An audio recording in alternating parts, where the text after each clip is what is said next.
আল্লাহ রাব্বুল আলামিন বলেন, হে ইমানদার বান্দাগণ, আল্লাহকে ভয় করো এবং যারা সত্যবাদী সত্যনিষ্ঠ তাদের সঙ্গী হয়ে যাও। অর্থাৎ ইমানদারদের সঙ্গী হয়ে যাও। একজন ইমানদার বন্ধু বানাবে আরেকজন ইমানদারকে, একজন মুত্তাকি বন্ধু বানাবে আরেকজন মুত্তাকিকে। না, আমরা এখন বন্ধু বানাই কার সাথে? যে আপনার ছেলের বিয়েতে একটা ফ্রিজ দিতে পেরেছে তাই সে আপনার বন্ধু। যে আপনার মেয়ের আকিকায় একটা ভালো গিফট দিতে পেরেছে সে আপনার বন্ধু। যে আপনার সাথে হেঁটে হেঁটে গাঁজা খেতে পারে সে আপনার বন্ধু। যে আপনার সাথে ভণ্ড পীরের সাথে যেতে পারে, আপনি বলেন ইনি হলো আমার পীর ভাই, আপনিও ভণ্ড উনিও ভণ্ড, আপনি তাকে পছন্দ করেন পীর ভাইয়ের কারণে। আপনি আল্লাহর জন্য, কোরআন সুন্নাহর জন্য আপনি তাকে পছন্দ করেন নাই, আপনি কখনো ইমানদার হতে পারবেন না। রাসূলুল্লাহ সাল্লাল্লাহু আলাইহি ওয়াসাল্লাম বলেন, কাউকে ভালোবাসো আল্লাহর জন্য, ঘৃণাও করো আল্লাহর জন্য।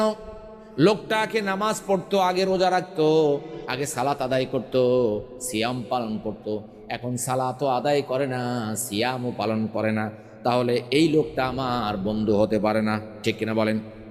আপনি যদি আল্লাহর জন্য কাউকে ভালোবাসেন, আল্লাহর জন্য মোহাব্বত করেন, তাহলে আল্লাহর জন্যই ভালোবাসতে হবে, আল্লাহর জন্যই মহব্বত করতে হবে। আপনার দলের হোক, আপনার বিরোধী দলে হোক, আপনার পছন্দের হোক আর আপনার অপছন্দেরই হোক, আপনি লোকটাকে পছন্দ করেন না কারণ লোকটা ঠিক মতো কথা বলতে পারে না। আপনি লোকটাকে পছন্দ করেন না, আপনার মেয়ের বিয়েতে দাওয়াত দিয়েছেন, আসে নাই, কোনো উপহারও দেয় নাই। না, এটা কোনো মানদণ্ড না। মানদণ্ড হবে একমাত্র কার জন্য? কার জন্য? আল্লাহর জন্য একমাত্র মানদণ্ড, এর বাইরে কোনো মানদণ্ড নাই। একটাই মানদণ্ড, আল্লাহ এবং তার রাসূলের অনুসরণ অনুকরণের জন্য আমি আপনাকে ভালোবাসি। এর বাইরে কোনো ভালোবাসার কি নাই? মানদণ্ড নাই। এখন দেখেন, চরমনার মুরিদদেরকে ভালোবাসে, জামাত ইসলাম করে একজন জামাত ইসলামকে ভালোবাসে, ভালোবাসতেই পারেন, কিন্তু অন্য কাউকেও যে আমাকে ভালোবাসতে হবে ইমানদার হিসাবে, সেটা আমার মাথার ভিতরে মাইন্ড সেট হয় নাই। ঠিক কিনা বলেন? আমার মাথার ভিতরে মাইন্ড সেট হতে হবে যে একজন মুত্তাকিকে, একজন ইমানদারকে আমি আল্লাহ এবং ইসলামের জন্য ভালোবাসবো। পারা যাবে না ইনশাল্লাহ? আল্লাহ তৌফিক দান করুন। রাসূলুল্লাহ সাল্লাল্লাহু আলাইহি ওয়াসাল্লাম দেখেন, তিনি জীবনে যত আনন্দ ফুর্তি করেছেন, নববর্ষের ফুর্তি নিয়ে গিয়েছেন ঈদুল ফিতর এবং ঈদুল আজহার ভিতরে, তার জন্মের ফুর্তি নিয়ে গিয়েছেন সোমবারের রোজায়। সহিহ মুসলিম হাদিস নাম্বার 1162। আল্লাহর রাসূল সাল্লাল্লাহু আলাইহি ওয়াসাল্লামকে জিজ্ঞাসা করা হলো, ইয়া রাসূলুল্লাহ, সোমবারে কেন আপনি সিয়াম পালন করেন? তিনি বলেন, সোমবারে আমি জন্মগ্রহণ করেছি, সোমবারে আমার উপর কিতাব নাজিল হয়েছে, এই কারণেই আমি সোমবারে সিয়াম পালন করি। সুবহানাল্লাহ। আমরা কি করি? যেই দিন আমি জন্মগ্রহণ করেছি ওই দিন আমি হ্যাপি বার্থডে টু ইউ একটা অনুষ্ঠান করি, ছেলে মেয়ে একসাথে হয়ে হ্যাপি বার্থডে করি।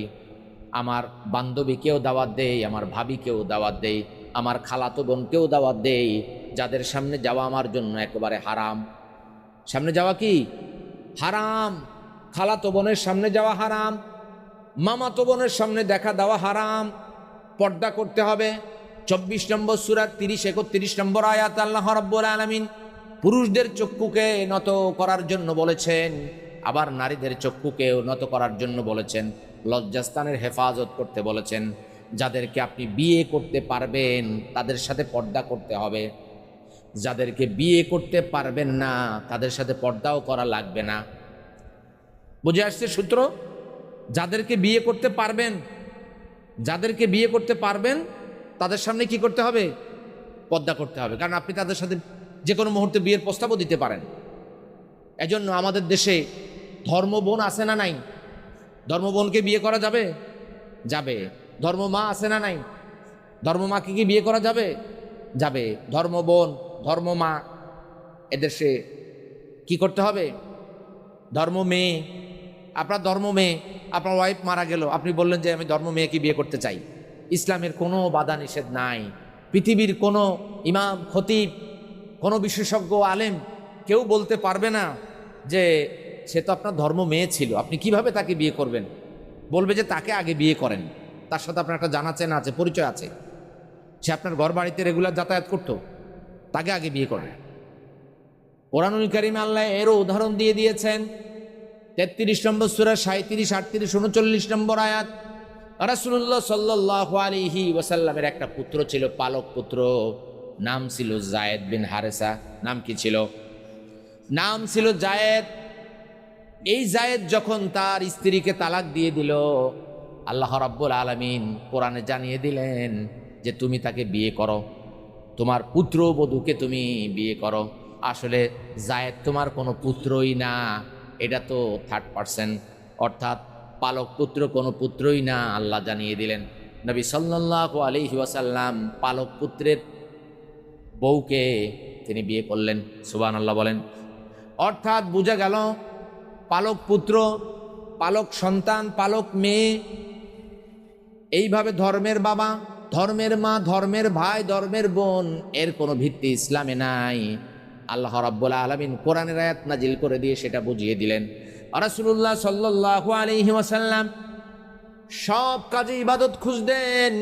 জন্মদিন পালন করবেন, সেদিন তিনি আল্লাহর ইবাদত করলেন। কি ইবাদত?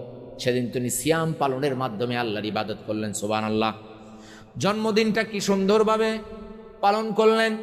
নবী সাল্লাল্লাহু আলাইহি ওয়াসাল্লাম মদিনায় গেলেন, যাওয়ার পরে দেখলেন এই আশুরা আছে না, মুহররমের 10 তারিখে রাসূলুল্লাহ সাল্লাল্লাহু আলাইহি ওয়াসাল্লাম দেখলেন যে ইহুদিরা, আহলে কিতাবরা সিয়াম পালন করেন। সহিহ বুখারী 2004 নম্বর হাদিস। রাসূলুল্লাহ সাল্লাল্লাহু আলাইহি ওয়াসাল্লাম বললেন, তোমরা কি করো? তারা বলল, আমরা সিয়াম পালন করি। এই দিনে আল্লাহ ফেরাউনের কবল থেকে আমাদেরকে নাজাত দিয়েছিলেন, এজন্য আমরা শুকরিয়া স্বরূপ আল্লাহর কৃতজ্ঞতার্থে আমরা সিয়াম পালন করে থাকি। রাসূলুল্লাহ সাল্লাল্লাহু আলাইহি ওয়াসাল্লাম বললেন, তোমাদের চাইতেও আমি মূসা আলাইহিস সালামের খুব নিকটবর্তী, অর্থাৎ এক নবী আর এক নবীর ভাই। তিনি বললেন, আমিও এই সিয়াম পালন করব। রাসূলুল্লাহ সাল্লাল্লাহু আলাইহি ওয়াসাল্লামও আশুরার সিয়াম পালন করলেন। সুবহানাল্লাহ। এবং তিনি বললেন, আমি আশা করি বিগত 1 বছরের গুনাহের কাফফারা হয়ে যাবে। অর্থাৎ পৃথিবীতে যত হাদিস আছে, এটা করলে এই গুনাহ মাফ, এটা করলে ওই গুনাহ মাফ, এটা করলে 1 বছরের গুনাহ মাফ, ওটা করলে বিগত এবং সামনের 1 বছরের গুনাহ মাফ, এগুলো সব হচ্ছে সগীরা গুনাহ। কি গুনাহ? সব সগীরা গুনাহ। কবিরা গুনাহের জন্য তাওবা শর্ত। কি শর্ত? আল্লাহ রাব্বুল আলামিন বলেন 4 নম্বর সূরার 31 নম্বর আয়াত, ইন তাজতানিবু কাবাইরা মা তুনহাউনা আনহু ইলা আখিরিল আয়াত। তোমাদেরকে বড় বড় যে অপরাধ থেকে নিষেধ করেছি আমি, তোমরা যদি সেই অপরাধ থেকে বিরত থাকতে পারো, আল্লাহ ছোট গুনাহ এমনিতেই মাফ করে দিবেন। আল্লাহু আকবার বলেন। অর্থাৎ বড় গুনাহ থেকে আপনাকে আমাকে বিরত থাকতে হবে, সগীরা গুনাহ আল্লাহ এমনিতেই ক্ষমা করে দিবেন। আর আমাদের দেশে মানুষ বয়স হয়ে গেলে বিভিন্ন পীরের মুরিদ হয়, তাবলিগে যায়, বিভিন্ন জায়গায় যায়, এই নিয়তে যায় যে আমি আল্লাহর রাস্তায় গেলে জীবনের সব গুনাহ মাফ হয়ে যাবে। কখনোই মাফ হবে না, কখনোই মাফ হবে না। আপনি চুরি করলেন, চুরির মালটা ফেরত দিতে হবে। বোনের হক ঠকালেন, বোনের হকটা ফিরিয়ে দিতে হবে। ভাইয়ের হক ঠকালেন, ভাইয়ের হকটা ফিরিয়ে দিতে হবে। আপনি মানুষের কাছ থেকে ঘুষ নিয়েছেন, ওই ঘুষের অর্থটা আপনাকে ফিরিয়ে দিতে হবে। এরপরে আপনি তাওবা করলে ওই তাওবাটা কবুল হবে। সুবহানাল্লাহ। আমাদের বাংলাদেশে আমরা তাওবাও জানি না, তাওবা শুধু পাঠ করি। তাওবা পাঠের বিষয় না। রাসূলুল্লাহ সাল্লাল্লাহু আলাইহি ওয়াসাল্লাম জীবনে একদিনও আমরা যেই রুমাল দিয়ে তাওবা করাই, এরকম তাওবা তিনি করান নাই।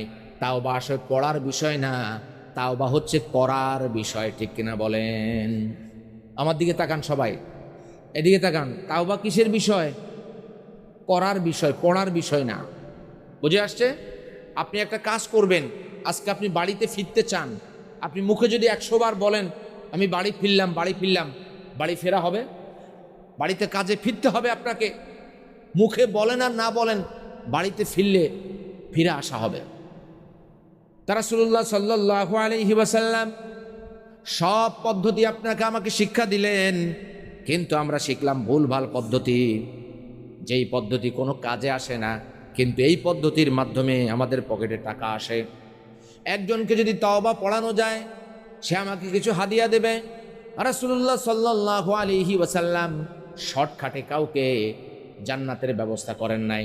কারণ 5 ওয়াক্ত সালাত আছে, হালাল আছে, হারাম আছে, মা বাবার সেবা আছে।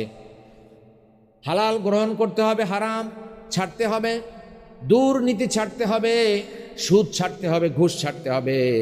যদি এগুলো করা যায় তবে আমরা জান্নাত পাবো। কিন্তু বর্তমানে মানুষ শর্টকাটে জান্নাতে যাওয়ার জন্য পীরের হাতে বায়াত নেয়, তাবলিগ জামাতে যায়, বিভিন্ন শর্টকাট রাস্তা খোঁজে। আমি সুদ খেলাম, ঘুষ খেলাম, যা কিছু করলাম, এখন শর্টকাটে কিভাবে জান্নাতে যাওয়া যায়। দুনিয়ার জীবনে যারা শর্টকাটে ধনী হতে চায় তারা দেখবেন খুব দ্রুত গরিব হয়, ঠিক কিনা বলেন? হুন্ডি কাজলের কাছে আপনি টাকা দিলেন, 1 মাসে আপনার 1 লাখ 2 লাখ হয়ে যাবে। শর্টকাটে কোটিপতি হতে গিয়ে শর্টকাটে আপনি ভিখারি হয়ে যাচ্ছেন। আপনি বিটকয়েন কিনলেন, আমার এক মুসল্লি এই 25 সাল 26 সাল 2 বছরে 5 কোটি টাকা লস করেছেন বিটকয়েন কিনতে গিয়ে। কয় কোটি? রাতারাতি ধনী হয়ে যাবেন। বড় ব্যবসায়ী ছিল, এই দুবাইতে ব্যবসা করতেন, বাংলাদেশে ব্যবসা করতেন। হঠাৎ করে দেখি তিনি আর মসজিদে আসছেন না। হঠাৎ করে দেখি আমার সাথেও যোগাযোগ নাই। একজন আমাকে বললেন, হুজুর অমুক ভাইয়ের খবর কি রাখেন? আমি বললাম না। কখনো তো বিটকয়েন কিনে বিভিন্ন কারবার করতে গিয়ে, অনলাইন কারবার করতে গিয়ে 5 কোটি টাকা লস খেয়েছেন। অর্থাৎ দুনিয়ার জীবনে কেউ যদি শর্টকাটে ধনী হতে চায় সেও লুজার হয়। ঠিক আখেরাতেও যদি আপনি শর্টকাটে জান্নাতে যেতে চান, আপনিও লুজার হয়ে যাবেন। দুনিয়ার জীবনে যারা শর্টকাটে জান্নাত পেতে, শর্টকাটে কোটিপতি হতে চায়, এরা শর্টকাটে ফকির হয়ে যায়, ঠিক কিনা বলেন? আখেরাতের জীবনে আপনি হালাল নাই, হারাম নাই, সুদ বর্জন নাই, ঘুষ বর্জন নাই, মা বাবার সেবা নাই, কিছু নাই। আপনি তাবলিগ জামাতে যাবেন আর জান্নাত পেয়ে যাবেন। ইসলাম এত শর্টকাট না। পীরের হাতে বায়াত নিবেন, জান্নাত পেয়ে যাবেন। ইসলাম এত শর্টকাট না। ইসলাম হিন্দু ধর্মের মতো, বৌদ্ধ ধর্মের মতো শুধু মন্ত্র পাঠ করলে, তিলক ধারণ করলে, ত্রিশূল ধারণ করলে হয় না। ইসলাম কোনো ধর্ম না।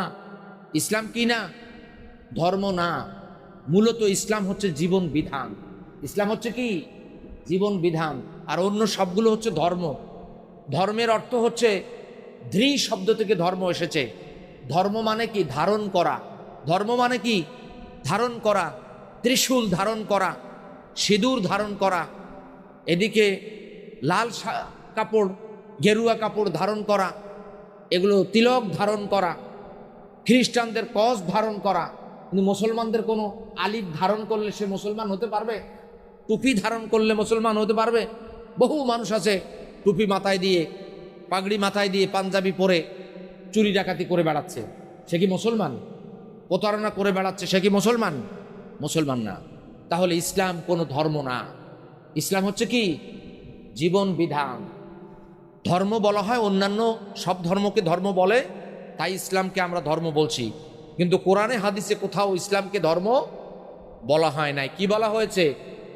দিন বলা হয়েছে। ইন্নাদ-দীনা ইনদাল্লাহিল ইসলাম। নিশ্চয় আল্লাহর কাছে একমাত্র মনোনীত দিন অর্থাৎ জীবন ব্যবস্থা হচ্ছে ইসলাম। ইসলামকে বলা হয়, Islam is a complete code of life. Hindu ধর্মে আপনি কিছু মন্ত্র পাবেন, বিয়ের মন্ত্র, পুজোর মন্ত্র, কিন্তু ইসলাম ধর্মে শুধু এই 2টা মন্ত্রের ভিতরে সীমাবদ্ধ না। আপনি বাজারে যাবেন, ওজন করে দিবেন, সেখানেও আপনার নিয়ম পালন করতে হবে। আপনি যখন অফিসে যাবেন, সেখানেও আপনার নিয়ম পালন করতে হবে। আপনি ঘুষ খেতে পারবেন না। হিন্দু ধর্মে দেখেন, খ্রিস্টান ধর্মে দেখেন, আপনি গরুর মূত্র খাবেন, আপনি পবিত্র হয়ে যাবেন। আপনি এটা করবেন, পবিত্র হয়ে যাবেন। কিন্তু ইসলাম ধর্মে এত শর্টকাটে আপনি পবিত্র হতে পারবেন না। বাহ্যিক পবিত্রতার পাশাপাশি আত্মিক পবিত্রতাও লাগবে। অহংকার পরিত্যাগ করা লাগবে, সুদ পরিত্যাগ করা লাগবে, ঘুষ পরিত্যাগ করা লাগবে। তবে আপনি ভিতর থেকে একজন পবিত্র মানুষ হতে পারবেন। আপনি ঘুষ পরিত্যাগ করলেন না, সুদ পরিত্যাগ করলেন না। আপনি যদি 100 সিল্লাও দেন, 100 পীরের হাতেও বায়াত গ্রহণ করেন, 100 জায়গায়ও যদি আপনি মুরিদ হন, এতে কোনো কাজে আসবে না, কোনো ফায়দা হবে না। ঠিক কিনা বলেন? ঠিক কিনা বলেন? আপনি যদি আপনার বাহ্যিক পবিত্রতা এবং আভ্যন্তরীণ পবিত্রতা যদি না করতে পারেন, আপনি কখনোই পবিত্র হতে পারবেন না। যদি জমজমের পানি দিয়েও আপনি গোসল করেন, আপনি পবিত্র হবেন না।